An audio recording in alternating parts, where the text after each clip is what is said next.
Hello everyone, my name is Kunal Kumar. So let us start with the chapter sequence and series, chapter number 9, class 11th maths. तो बच्चों हम video बना रहे थे miscellaneous exercise की. हमने part 1 तो कर लिया है जिसमें we have done 9 questions. So now we are doing miscellaneous exercise of chapter 9 from question number 10. ठीक है. क्वेश्चन नंबर 10 क्या कहता है बच्चों? The sum of 3 numbers, the sum of 3 numbers in GP is 56. If we subtract 1, 7, 21 from these numbers in that order,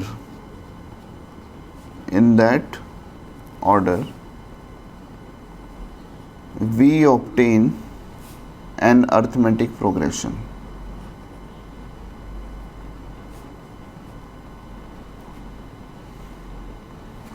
Find the numbers.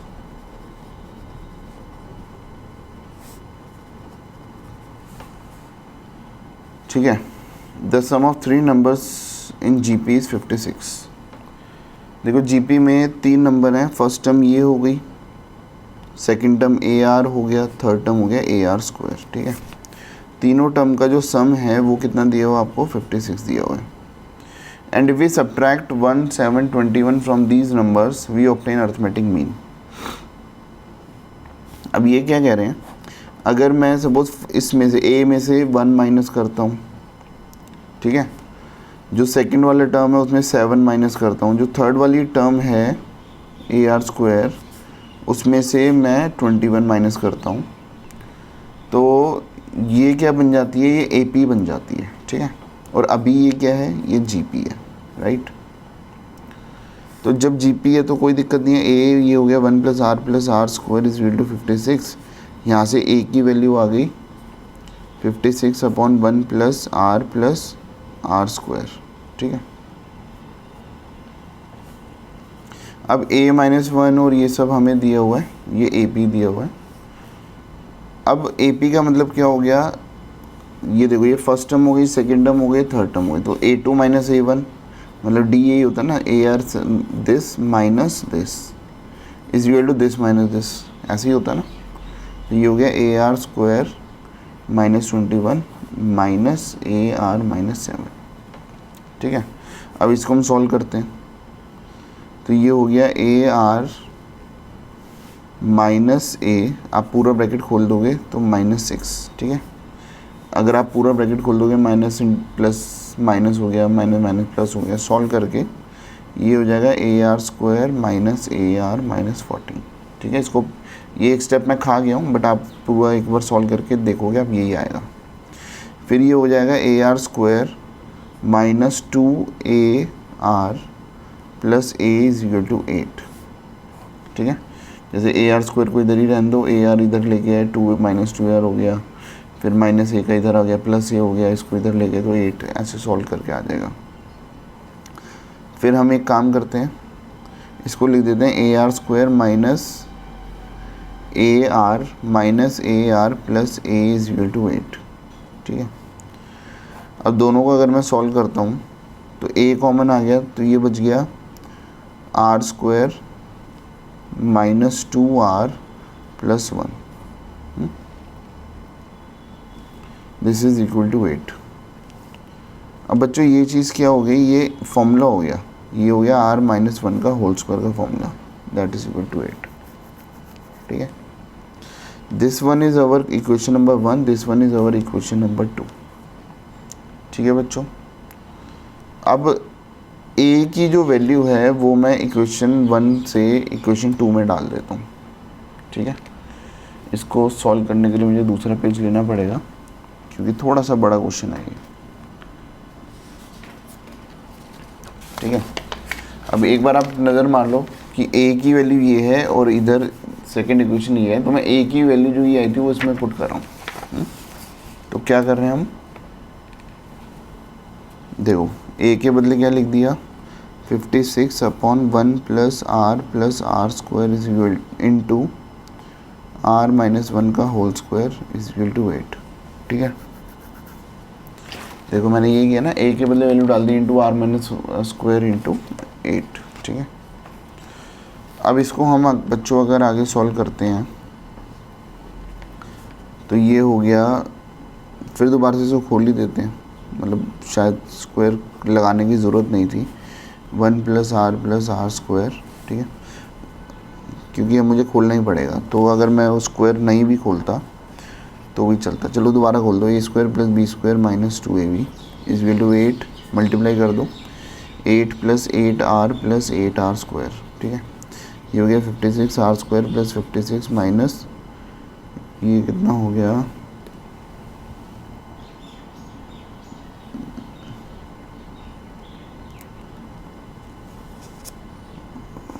56,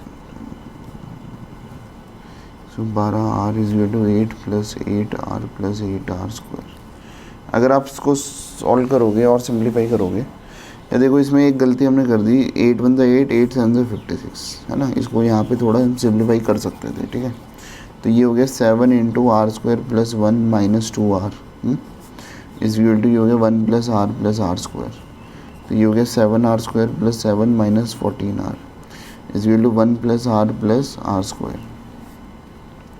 तो solve करते हैं, ये हो गया 6r square minus 15r plus 6 is equal to 0। ठीक है, 6r square split में रिडम करते हैं, minus 12 minus 3r plus 6 is equal to 0। 6r common आ गया, r माइनस 2 माइनस 3, ये हो गया r minus 2 is equal to 0। तो ये हो गया 6r minus 3 into r minus 2 is equal to 0। तो r की वैल्यू हो गई 2 और r की वैल्यू हो गई 1/2। जब r की वैल्यू हम 2 लेके चलते हैं, when r is equal to 2, तो a हमारा हो गया 8।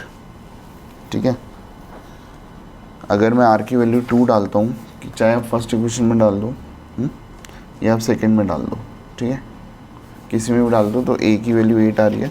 अगर r की वैल्यू 1/2 डालता हूँ तो a की वैल्यू आ रही है 32। ठीक है, बस अगर r2 और a को 8 लेके चलते हैं, ठीक है बच्चों, अगर r2 और a को 8 लेके चलते हैं तो हमारी सीरीज़ क्या हो गई, हमारी सीरीज़ हो गई, जीपी की सीरीज़ निकालनी थी, तो 3 टर्म थे ना, a आर स्क्वायर, बस इसमें a और ar में डाल दो। देखो ये था ना a आर और ar स्क्वायर, तो हमारे पास a और r में डालूंगा तो ये 3 नंबर हो गए 8, 16 और 32।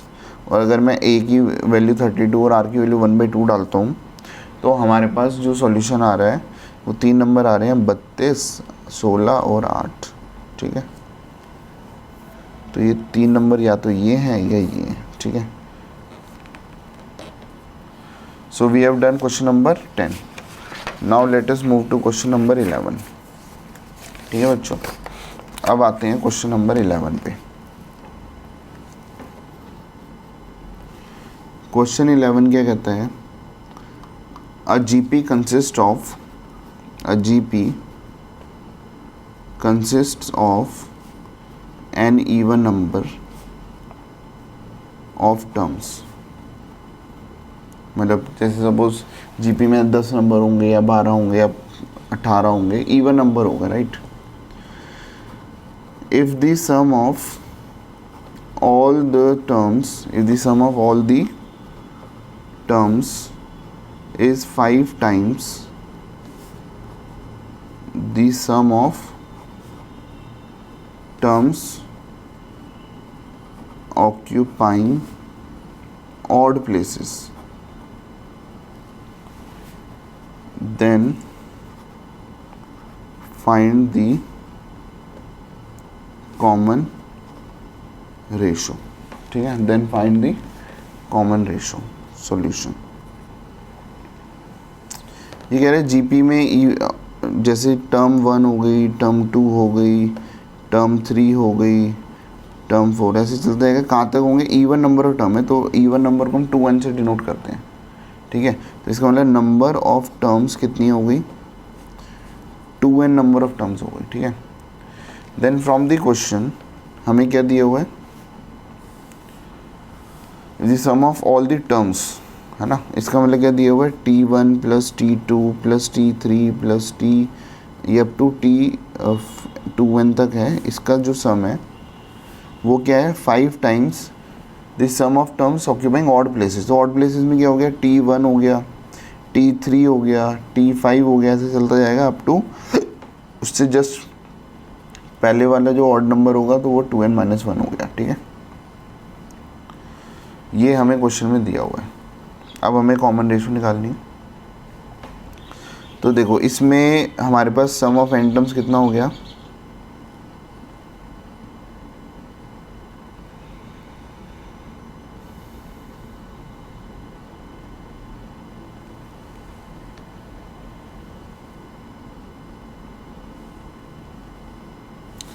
देखो अगर मैं इसकी बात करता हूँ बच्चों,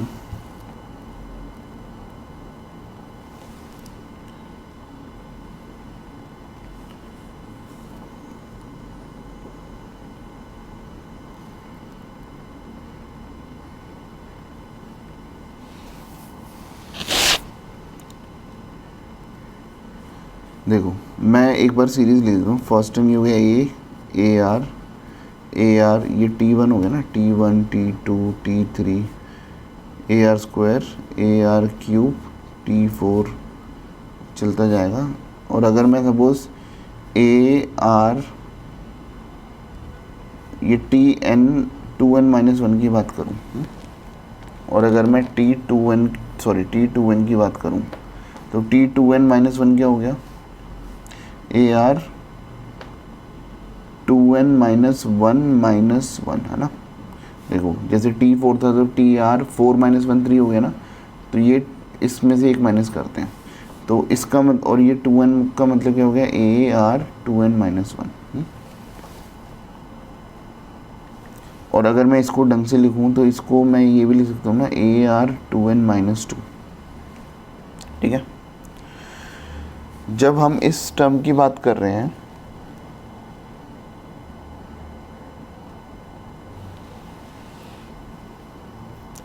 चलो मैं थोड़ा सा और आपको ढंग से इसको समझाता हूँ। देखो ये क्वेश्चन, ये तो यहाँ तक तो समझ आ गया, यहाँ तक कोई दिक्कत नहीं है, ठीक है। अब मैं इसको इधर माइनस में लेके जाता हूँ तो ये हो गया T1 plus T2 plus T3 plus T4, ये चलता जाएगा अप टू T2n।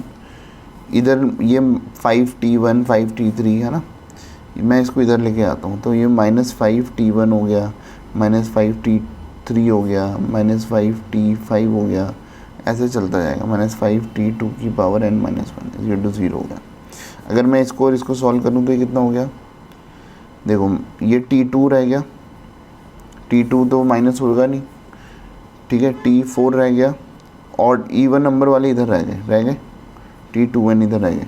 और अगर मैं T1 और इसको सॉल्व करूँ तो -4T1 हो गया, T3 वाले को सॉल्व करूँगा तो -4T3 हो गया, T5 वाले को सॉल्व करूँगा तो ऐसे चलता जाएगा, -4T5 हो गया, ठीक है। और ऐसे चलता जाएगा तो -4T2n माइनस 1 भी आएगा। सारे ऑड नंबर इधर हो गए, इवन नंबर ऐसे हो गए। फिर दोबारा जब -4 कॉमन ले लिया तो ये T2 T4 प्लस T6 ऐसे चलता जाएगा, T की पावर 2n, -4 कॉमन ले लिया तो ये हो गया T1 plus T3 plus T5 plus T की पावर 2n माइनस 1, ठीक है। -4 इधर जाके +4 हो गया, है ना।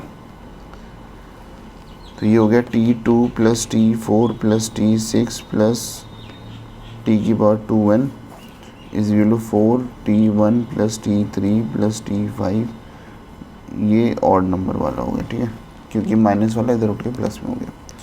इसमें अगर मैं देखो, अगर मैं इस सीरीज़ की बात करूँ तो ये सीरीज़ क्या बन रही है, T2 क्या था, देखो AR, ठीक है। तो मैं इसको ऐसे एक बार आपको समझाने के लिए लिख रहा हूँ, AR ये क्या हो गया, AR क्यूब, ये हो गया AR की और 5 ऐसे चलता जाएगा, ठीक है। तो अगर मैं इसका सम बोलूँ तो सम क्या हो गया, फॉर्मूला होता है ए का मतलब फर्स्ट टर्म ये हो गया ना, A into r. What is r, अगर मैं इसको कंपेयर करूँ तो आर का मतलब क्या हो गया,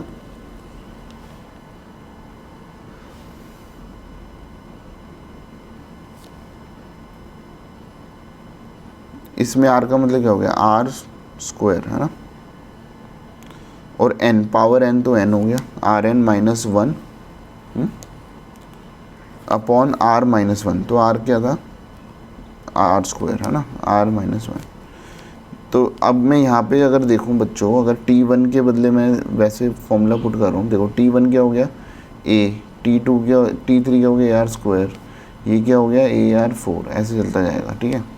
तो इस यूनिट क्या हो गया 4 इंटू ये, इसमें जो r हो गया, इसमें जो r हो गया that is also r square, और a क्या है a तो देखो फर्स्ट टर्म यही है a, फिर ये r क्या हो गया r square, r N minus one upon r तो आर स्क्वायर है, तो जहाँ फॉर्मूले में r बोल रहा हूँ बट इसमें r का मतलब आर स्क्वायर है, ठीक है, आर माइनस वन, राइट। अब इसको सॉल्व करते हैं बच्चों, तो ये पूरा का पूरा कट गया, ये पूरा का पूरा कट गया, तो हमारे पास क्या आया, देखो a r is equal to 4 आ गया, ए से ए कट गया तो आर की वैल्यू क्या हो गई 4, the value of r is 4, ठीक है। द कॉमन रेशो इज 4, ये किसकी है, जीपी की, ठीक है। क्या ये बात क्लियर है बच्चों, ठीक है, थोड़ा सा ध्यान से समझना है, फिर इसमें कोई दिक्कत नहीं है।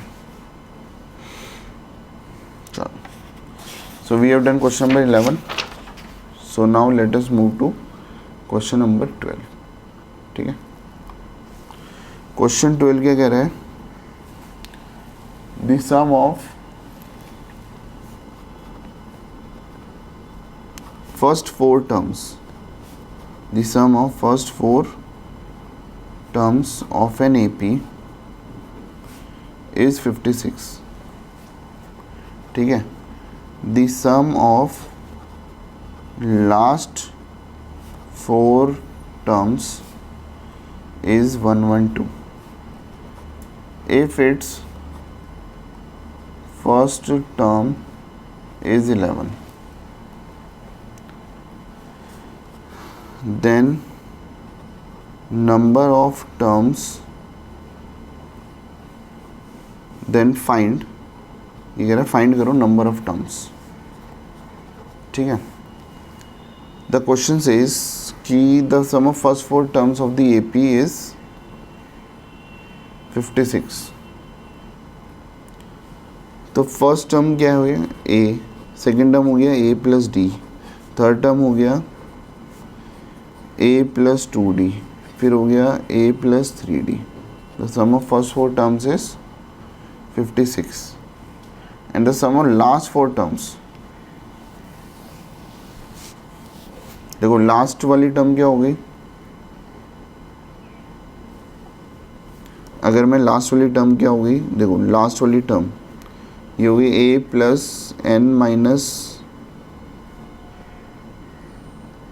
4 इंटू डी, ये लास्ट वाली टर्म हो गई एन एस,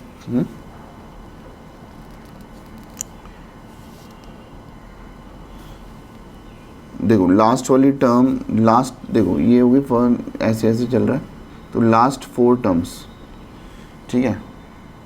अगर ये एन एस टर्म है तो ये n माइनस 1 टर्म है, ये n माइनस 2 टर्म है, ये n माइनस 3 टर्म है, ठीक है। देखो है ना, लास्ट 4 टर्म क्या होगी n माइनस 3, तो इसको मैं क्या लिखूंगा, अगर मैं ए एन माइनस 3 टर्म को क्या लिखूंगा, ए प्लस एन, एन का मतलब ये हो गया ना माइनस 1, देखो n माइनस 1 इंटू डी, ठीक है, एन के बदले n माइनस 3 लिखा क्योंकि ये कौन सी टर्म है, लास्ट से ये ए एन टर्म, लास्ट वाली टर्म ए एन होती है, इससे पहले वाली term A N minus 1, A N minus 2, A N minus 3, ठीक है। तो जो फोर्थ लास्ट टर्म हो गई वो ए एन माइनस 3 टर्म हो गई, उसको हम ऐसे लिखेंगे, ठीक है। तो ये n माइनस 4 हो गया ना, a प्लस एन माइनस 4, अब अगर मैं ये वाली टर्म लिखूंगा तो ये होगी ए एन, ये वाली A N minus 1, A N minus 2, तो इसको क्या लिखूंगा a plus N minus 3 into D, ये हो गया a plus N minus 2 into D, ये हो गया a plus N minus 1 into D, last term ये हो गई है ना। इसका सम कितना दिया हुआ है, ये दिया हुआ है 112, ठीक है। अब बच्चों अगर मैं सॉल्व करता हूँ, इसको सॉल्व करता हूँ, आप इसको सॉल्व कर लेना, तो ये हो गया a 4a plus 6d is equal to 56 हो गया। And the first term is 11, a की वैल्यू 11 डाल दूंगा, तो सॉल्व करते हैं तो d की वैल्यू आ गई 2। आप सॉल्व कर लेना, ठीक है, राइट। और ऐसे ही अगर मैं इसको पूरा खोल के सॉल्व करता हूँ, a की वैल्यू मुझे 11 दी हुई है, आप इसको a की वैल्यू 11 डालो और d की वैल्यू 2 डाल दो और पूरा सॉल्व करो, ठीक है। इसको पूरा सॉल्व करके हमारे पास पता क्या आ रहा है, हमारे पास आ रहा है 4a plus 4n minus 10 into D is equal to 112। आप इसको सॉल्व करोगे ये आंसर आएगा, ठीक है। कर लो एक बार रफ में ना, इसको मतलब रफ में नहीं, इसको आपको पूरा प्रॉपर तरीके से पूरा खोल के सॉल्व करके ये आंसर आएगा। a की वैल्यू 11 डालो, क्वेश्चन में दी हुई है, ठीक है, और d की वैल्यू हमारी 2 आई गई थी 112। आप इसको भी सॉल्व करोगे तो हमारे पास 4n इज इक्वल टू 44 आ रहा है और n की वैल्यू 11। कैलकुलेशन वाला पार्ट आपको खुद करके करना है, ठीक है। तो d की वैल्यू आ गई, सॉरी n की वैल्यू आ गई आपकी 11। तो हमें क्या निकालना है, नंबर ऑफ टर्म्स निकालनी थी, तो n ही निकालना था, उसका मतलब number of terms of AP is 11, ठीक है। So this is question number 12. Now let us move to question number 13.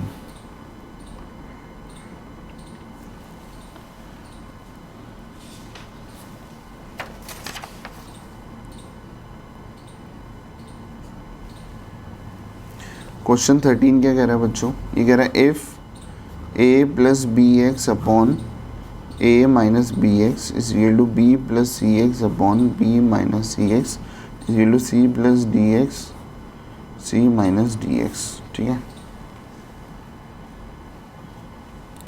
ये दिया हुआ है शो दैट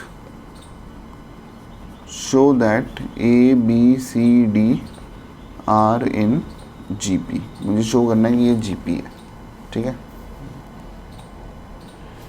बच्चों। अगर मैं इसको सॉल्व करूँगा तो एक काम करते हैं, पहले हम दो टर्म ले लेते हैं, a plus B X solution upon a minus B X is equal to b plus C X upon b minus C X.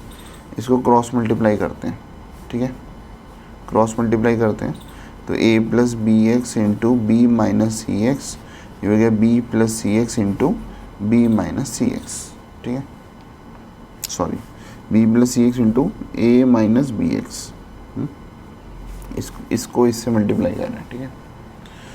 इसको और खोल देते हैं तो ये हो गया A B minus A C X plus B square X minus B C X square is equal to A B minus B square X plus A C X minus B C X square, ठीक है। आप पूरा जैसे इसको एक बार इससे किया, इसको एक बार इससे किया, फिर इसको एक बार इससे, ऐसे ऐसे पूरा खोल दो, ठीक है। कैलकुलेशन वाला पार्ट आपका काम है, ठीक है, इसको थोड़ा समझना, इसमें कुछ है ही नहीं समझने के लिए। तो ये हो गया 2b square X is equal to 2ac X. देखो b स्क्वायर एक्स इधर जाके प्लस b स्क्वायर एक्स हो गया, ठीक है, ac एक्स इधर ab से ab कट गया, है ना। देखो सेम साइन है ना, तो दोनों इधर उधर होते हैं, सेम साइन होते हैं, कट जाता है, ठीक है। bc एक्स स्क्वायर से कट गया, ठीक है, सॉल्व किया तो ये आंसर हो गया। तो B square is equal to क्या हो गया ac, क्योंकि x से x कट गया, 2 से 2 कट गया, तो बी स्क्वायर क्या हो गया ac। तो इसको मैं ऐसे ले सकता हूँ b into B is equal to A C, A into C. A को नीचे ले गया तो ये हो गया b अपॉन ए, और b को इधर नीचे ले गया तो ये हो गया c अपॉन बी। तो बच्चों देखो ए बी, देखो अगर ये GP में होता है, ABCD GP में है, तो मुझे क्या प्रूव करना है, दिस अपॉन दिस, मतलब b upon A is equal to C upon B is equal to D upon C, है ना। अगर मैं ये प्रूव कर दूंगा, ठीक है, ये मेरे लिए 2 प्रूव हो गया। अगर मैंने ये प्रूव कर दिया कि b upon A is equal to C upon B is equal to D upon C, तो ये प्रूव हो गया, ये चारों GP के हो गए, है ना। इसका मतलब मुझे इनको GP प्रूव करने के लिए मुझे ये प्रूव करना पड़ेगा। ये प्रूव हो गया तो ये हो गया कि ये सारे GP में है, ठीक है। ऐसे ही आप ये 2 नंबर ले लो, ठीक है, तो ये आपके लिए बहुत ईजी हो जाएगा, राइट। चलो मैं इसको सॉल्व करता हूँ। तो ये b plus C X upon B minus C X is equal to C plus D X upon C minus D X, ठीक है। On cross multiplying B plus C X, C minus D X, C plus D X into B minus C X, ठीक है। इसको multiply करते हैं तो ये हो गया B C minus B D X. आप इसको सॉल्व करना आपका काम है, ठीक है। C square X minus C D X square is equal to B C plus B D X minus C square X minus C D X square. आप solve करोगे तो ये हो गया two C square X is equal to two B D X. X ये सब cut जाएगा तो सी स्क्वायर हो गया बी डी। अब सी स्क्वायर बी डी का मतलब क्या हो गया, देखो C square is equal to B D का मतलब हो गया C into C is equal to B into D. C के नीचे बी को ले आओ और डी के नीचे सी को ले आओ, ठीक है। अब ये हो गया फ्रॉम इक्वेशन 1 एंड इक्वेशन 2, है ना। तो ये हो गया B upon A is equal to C upon B is equal to D upon C. जब ये हो गया सो हम लिख सकते हैं A B C D are in G P, ठीक है। अगर देखो मैंने आपको बता रखा है कि अगर आप जीपी का मतलब क्या हो गया, this upon this will do this upon this will do this upon this. अगर आपका ये आ गया तो आप शो कर दोगे कि A B C D GP में है, ठीक है, ज्योमेट्रिक प्रोग्रेशन, ठीक है बच्चों। So we have done question number 13। Now let us move to question number 14। Question number 14 क्या कह रहा है बच्चों, let S be the sum of, let capital S be the sum, मतलब S का मतलब सम होता है, वो हमें पता भी है। P is the product, P क्या दिया product, and R is the sum of reciprocals, R is the sum of reciprocals of n terms in a GP. Prove that P square R n is equal to S n, ठीक है। तो late हम कर लेते हैं, ये terms हो गई जीपी की ए आर स्क्वायर, ये तो आपको पता ही है ना, लास्ट वाली term A R N minus 1 होती है, ठीक है। अकॉर्डिंग टू क्वेश्चन एस क्या दिया हुआ है, A into R N minus 1 upon are minus 1। P क्या दिया हुआ है, पी इनका मल्टीप्लाई दिया हुआ है। पी का मतलब है देखो A into A R square into A R cube, ऐसे चलता जाएगा ए आर एन माइनस 1। तो देखो ए की पावर एन हो गया है, बेस सेम होता है तो मल्टीप्लाई में पावर ऐड होती है, तो ए की पावर 1 ए की पावर 1 ए की power up to N terms, तो ए एन हो गया। आर क्या हो गया, आर की पावर 1, है ना। देखो अब ये क्या है, अगर मैं ऐसे लेके चलूँ आर की पावर मल्टीप्लाई में पावर ऐड हो जाती है ना, तो 1 + 2 + 3 + dash dash up to n minus 1, है ना, क्योंकि देखो आर की पावर n माइनस 1 तक है। तो ये चीज़ क्या हो रही है बच्चों, ये चीज़ क्या है ए पी, लेकिन इसमें लास्ट टर्म n माइनस 1 है। तो ए पी का फॉर्मूला क्या होता है, ये ए पी है ना, एक माइनस हो रहा है ना, देखो कॉमन डिफरेंस आ रहा है 1 1। तो अगर मैं इसका सम लेके चलूँ तो फॉर्मूला होता है n/2 where n is n minus 1, तो n/2 into 2 into A plus n का मतलब n माइनस 1 माइनस 1, क्योंकि फॉर्मूला होता है n माइनस 1 इंटू डी, और डी भी आपका 1 है, ठीक है। तो अगर मैं इसको ऊपर पावर को सॉल्व करूँ तो n माइनस 1, और ये क्या हो गया, ये हो गया 2 प्लस ये हो गया n माइनस 2, 2 से 2 कट गया, तो ये देखो r की पावर n माइनस 1 अपॉन 2 और ये पावर n आ रही है, तो पावर में ये आ जाएगा, ठीक है। ये क्या हो गया n into n minus 1 upon 2 लिख सकता हूँ, ठीक है, क्लियर है। तो बस ये हो गया, ये p आ गया।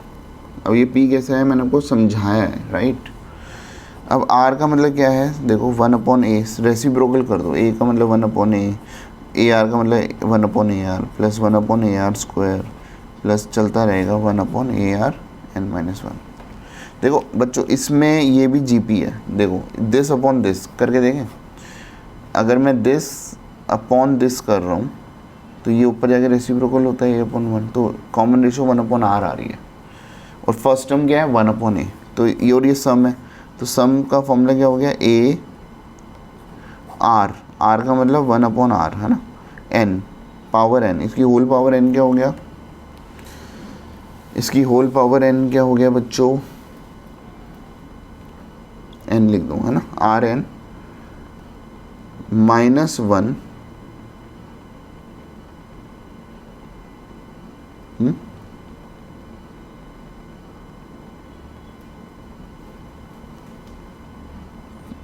नहीं, इसमें फॉर्मूला क्या लगेगा, देखो A जब हम यहाँ पे ले रहे हैं तो हम यहाँ पे R को बड़ा ले रहे हैं 1 से, और जब उसका रेसिप्रोकल कर देते हैं वो 1 से छोटा हो जाता है, तो यहाँ पे फॉर्मूला लगेगा 1 - Rn/1 - R, ठीक है।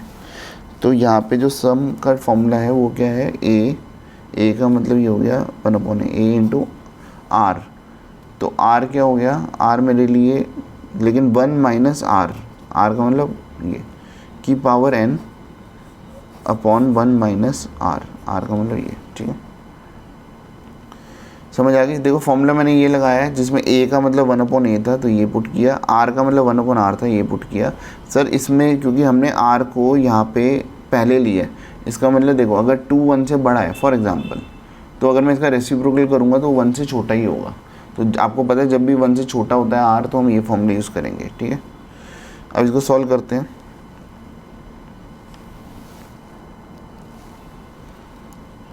तो ये R हो गया 1/a और ये 1 - 1 दिस, और नीचे क्या हो गया R - 1/r, ठीक है।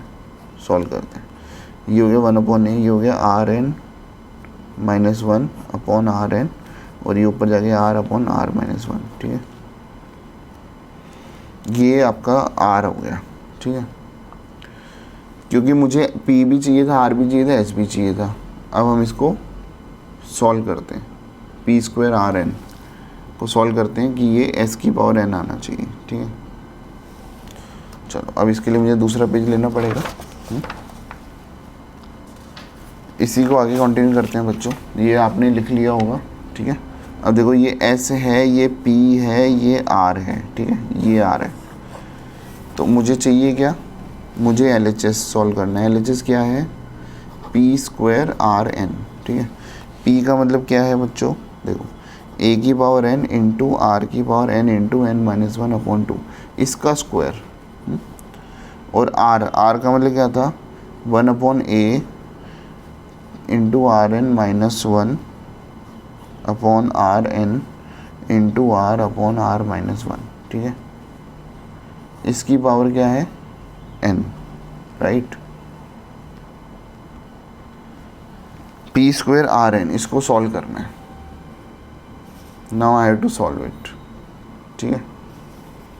कैसे सॉल्व करें, स्क्वायर तो है तो मल्टीप्लाई, ये हो गया A की power 2n into R n into n - 1/2 का ये 2, ठीक है, इंटू ये क्या हो गया,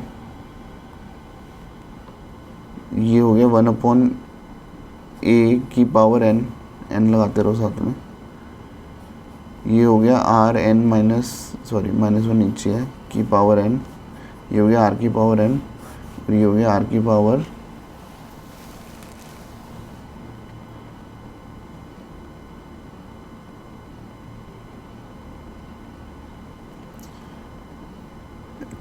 ठीक है।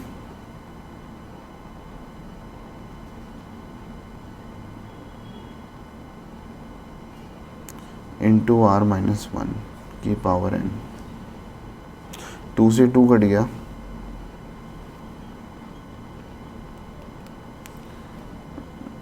ये n स्क्वायर हुआ मेरे हिसाब से। चलो अब इसको कैसे सॉल्व करना है, बड़ा टिपिकल हो गया ये क्वेश्चन, ठीक है।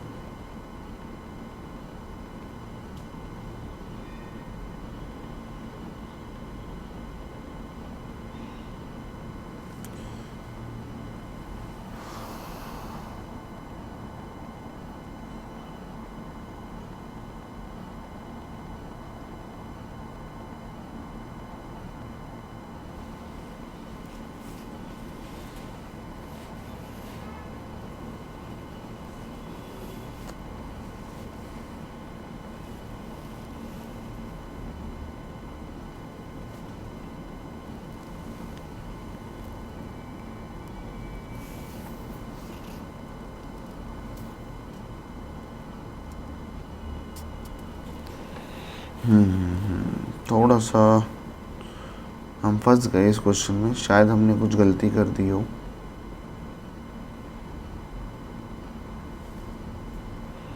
क्या करें क्या करें क्या करें। चलो इस क्वेश्चन को बच्चों दोबारा से लेंगे इस क्वेश्चन को, ठीक है।